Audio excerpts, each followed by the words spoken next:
నమస్తేనండి. Welcome back our channel Jeevan Jyothi water vlogs. అందరూ ఎలా ఉన్నారండి? బాగున్నాను. నేను చాలా బాగున్నాను. మీరు కూడా బాగుండాలని మనస్ఫూర్తిగా కోరుకుంటున్నాను. ఈరోజు వాడరేవులోని మా ఇంట్లోని నల్ల చందవాలు తెలుసు కదా, బ్లాక్ చందవ, అది అయితే నేను కూర అయితే వండేసాను. చూసారా మొక్క ఎంత పర్ఫెక్ట్గా ఉందో. అంటే కొందరు చేపల పులుసులు ఏంటంటే చేప గుండ గుండ అయిపోతుంది అనమాట.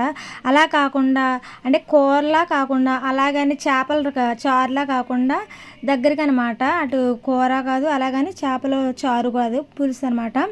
ఇలాగ బ్లాక్ చందవాలు కొయ్యటం దగ్గర నుండి క్లీనింగ్ చేసి వండడం వరకు, తిన్న వరకు ఈ వీడియోలో నేను చేసి చూపిస్తాను.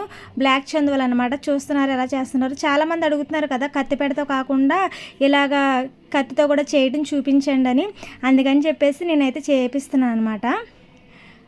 నాకు వచ్చు, కానీ నేను పెద్దది కదా, నేను చేయట్లేదు, మా వారితో చేపిస్తున్నాను. ముందుగా ఇలా అయితే పులుసు, బ్లాక్ చందువాకి అయితే పులుసు ఉంటుంది, వైట్గా అంతగా ఉండదన్నమాట పులుసు. ఇదో పులుసు మొత్తం గీసుకొని తర్వాత రెక్కలు అవి తీసేసుకోవాలన్నమాట నీట్గా. ఏ చేపకన్నా ఇంతేనండి, ఏ చేపకన్నా సరే పులుసు తీసి రెక్కలు తీసుకోవాలి. కొన్ని చేపలకు ముందుగా రెక్కలు తీసుకుంటే మనకు పులుసు తీసుకోవడానికి ఈజీగా ఉంటుంది అనమాట. మేము పులుసు అంటాం, మీరేమంటారు కామెంట్ చేయండి. మన వాడరేవులోనే అయితే వచ్చే చేపలంటే ఇంకా బోట్లు వేటకు వెళ్తూ ఉంటారు కదా, అలాంటి సమయాల్లోని చేపలు మంచి పడుతూ ఉంటాయి అన్నమాట. వాటి రేట్లు, అవి ఎలా వండుతారు, అవి ఒక్కొక్క చేపలు మెడిసిన్ వాడే వాళ్ళు తినకూడదు అనమాట. అలాంటి చేపలు ఏంటి అనేది కూడా నేను ఈ వాడరేవు ఛానల్లో నేను పెడుతూ ఉంటాను. ఇంకా మా వాడరేవులోని చేపలు డ్రై ఫిష్ అనమాట. చేపలు కొనుక్కొని ఉప్పు పెట్టి ఎండబెట్టి అమ్ముతూ ఉంటారు. అవి కూడా ఏంటనేది నేను వీడియో చేస్తాను. అలాంటి వీడియోస్ కావాలన్న వారు ఒక లైక్ చేయండి, కామెంట్ చేయండి. ఇదిగోండి, ఇలాగా మనం రాయికేసి అయితే ఇలా తోముకోవాలి. ఆ రాయి నీట్గా ఉండాలన్నమాట. మేము ఇలాంటివి చేపలు తోముకోవడానికి సపరేట్గా వేయిస్తూ ఉంటాం. చూసారా, ఇసుక ప్రాంతం అనమాట మాది. ఎంత వాటర్ వాడినా సరే మొత్తం భూమిలోకి ఇంకిపోతుంది. ఈరోజైతే నేను 2 చందవాలు తీసుకున్నాను. ఇవి వచ్చేసి కేజీ 900, 800 అలా ఉంటాయన్నమాట. వైట్ అయితే చాలా ఎక్కువ. వైట్ అయితే ఒక కేజీ వచ్చేసి 1400 కూడా ఉంటుంది. ఈ 2 చందవాలు రెండు విధాలుగా కోసి చూపిస్తాడు చూడండి. ఒకటైతే ఇలాగ మనం పెద్ద ముక్కలు కోసుకోవచ్చు. మేమైతే ఇంట్లోకి కాబట్టి ఇలా పెద్ద ముక్కలు కోసుకుంటున్నాం. మీరైతే ఆ ఒక్క ముక్కని 2 ముక్కలుగా కోస్తారు. బయట అంటే ఫ్రై చేసి అమ్మేవాళ్ళు అయితే దాన్ని 3 ముక్కలుగా సన్నగా ఒక పేపర్లా కోస్తారనమాట. అంత సన్నంగా కోసి కలర్ మసాలా అవన్నీ వేసి ఫ్రై చేసి ఒక పీస్ 50 రూపీస్ లేదంటే 100 రూపీస్కి అలా పర్చేస్ చేస్తారనమాట. మాకంటే దొరుకుతాయి కాబట్టి మేము ఇంత పెద్ద ముక్కలు కోసుకుంటాము. ఒక చేప అయితే ఇలా చూపించాను కదా, ఇంకొక చేప అనమాట. చూడండి, వీడియో క్లిప్ మిస్ అయినట్టుంది. అంటే మధ్యలో సగం చేసేసి చిన్న ముక్కలు అనమాట. ఇలా కూడా కోసుకోవచ్చు, మన ఇష్టం. మన ఎలాగైనా కోసుకోవచ్చు, మనకి అంటే తినేదాన్ని బట్టి అనమాట. ఇంకా ఫుల్ డీటెయిల్గా మన ఛానల్లోని ఫిష్ కట్టింగ్ అండ్ క్లీనింగ్ వీడియోలు ఉంటాయి చూడండి. ఏ చేప అయినా సరే అందులో కూడా చందవాలు చేశాను నేను. కత్తి పెడితే చేశాను అనమాట. కత్తితో కూడా అంతే. ఇదనమాట, కటింగ్ అయితే అయిపోయింది. ఇప్పుడు క్లీనింగ్ ప్రాసెస్ అనమాట. క్లీనింగ్ మనం చేసేటప్పుడు మనం ఉప్పుతో సాల్ట్ అంటే కళ్ళుప్పు ఉంటుంది కదా, రాక్ సాల్ట్, దాంతో మనం బాగా కడుక్కోవాలన్నమాట. మా ఆయన అయితే ఒకసారి కడిగి ఇచ్చేసారు నీట్గా. నేను కూడా తర్వాత కడిగాను. ఎంత బాగా కడగాలంటే ఆ చేపలు నీటిలో పెట్టినప్పుడు ఆ వాటరు వైట్గా నీట్గా ఉండాలన్నమాట. వాటరు ఫ్రెష్గా ఉండాలంటే కొంచెం జిడ్డుగా ఉండకూడదు. అప్పుడు నీట్గా అయినట్టు అనమాట. ఇది ఆయన అయితే ఇలా కడిగిచ్చాడు. నేను వండేటప్పుడు మళ్ళీ ఇంక 2-3 సార్లు కడుగుతాను అనమాట స్టవ్ దగ్గర. అయితే ఇప్పుడు కూర వండే ప్రాసెస్లోకి వెళ్ళిపోదాం. నేను అయితే కూర వండేస్తాను.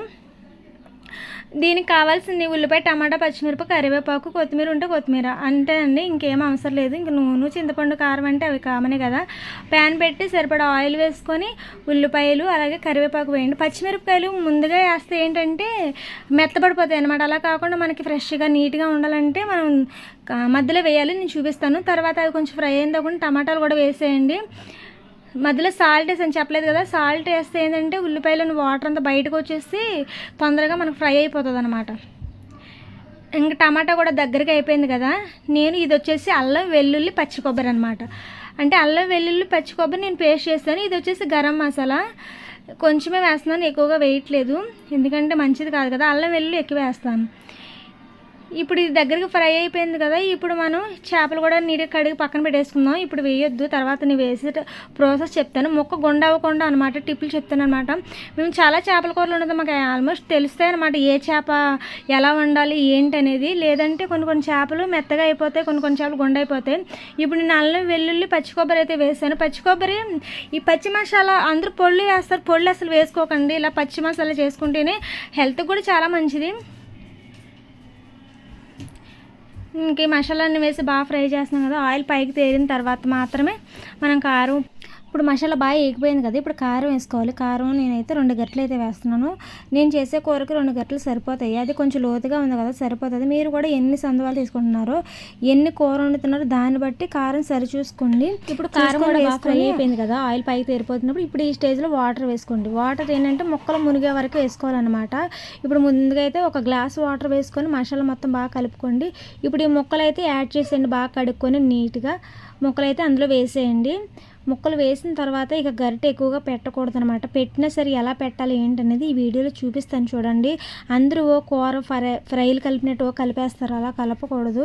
మ్యాక్సిమం ఒకవేళ మీకు పట్టుకోవడానికి వీలుంటే ఇంకా గుడ్డతోని మనం అటు ఇటు తిప్పితే సరిపోతుంది అనమాట. ఇక ముక్కలన్నీ వేసేసుకొని పచ్చిమిరపకాయలు ఇప్పుడు వేయండి.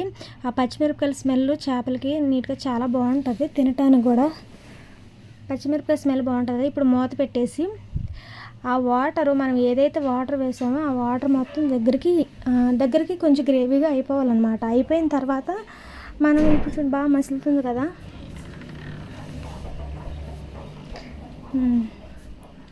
బాగా మసులుతుంది కదా. ఇప్పుడు మనం చింతపండు వేసుకోవాలి. చింతపండు ఎంత అంటే ఒక టమాటా సైజ్ సరిపోద్ది. మనం మసాలా వేసిన దాంట్లో చింతపండు ఎక్కువగా వేయకూడదు, అందుకని నేను తీసుకున్నాను. చింతపండు అయితే ఇప్పుడు నేను వేస్తున్నాను చూడండి. అయితే నేను ఒక చేత్తో వీడియో తీస్తూ ఒక చేత్తో అయితే వేస్తున్నాను, అందుకని సరిగ్గా రాలేదు. నేను తర్వాత మరలా వేసానండి, వీడియో ఆపేసిన తర్వాత సరిపడంత చింతపండు వేసి ఇంక నేను మరిగించాను అనమాట. బాగా కలుపుకొని ఇంకా బాగా మరిగితే ఇంక సరిపోతుంది అనమాట.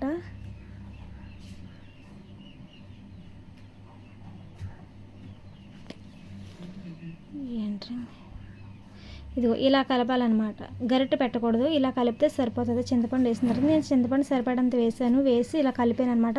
మీరు కూడా ఇలా కలిపి ఇంక పెట్టేసుకోండి. ఇంతేనండి, చేపల కూర చేయడం చాలా ఈజీ, చాలా సింపుల్గా అయిపోద్ది. ఏ చేప అయినా, పెద్ద చేపలు కానీ చిన్న చేపలు కానీ ఈ ప్రాసెస్లో వండేసుకున్నారంటే చాలా టేస్టీగా ముక్క గుండ అవ్వకుండా నీట్గా ఏ పీస్కి ఆ పీస్ వస్తుంది అనమాట. ఇదండి ఈ వీడియో. కనుక మీకు నచ్చినట్లయితే తప్పకుండా లైక్ చేయండి, షేర్ చేయండి, కామెంట్ చేయండి. ఇంకొకటి చెప్పాను కదా, మీకు ఎవరికైనా ఎండు చేపలు ఎలా క్లీన్ చేస్తారు, ఎలా ఎండబెడతారు, ఎలాగా మార్కెటింగ్ చేస్తారు అనేది నాకు కామెంట్ సెక్షన్లో కామెంట్ చేయండి. నేను అవైతే వీడియోస్ చేసి చూపిస్తాను.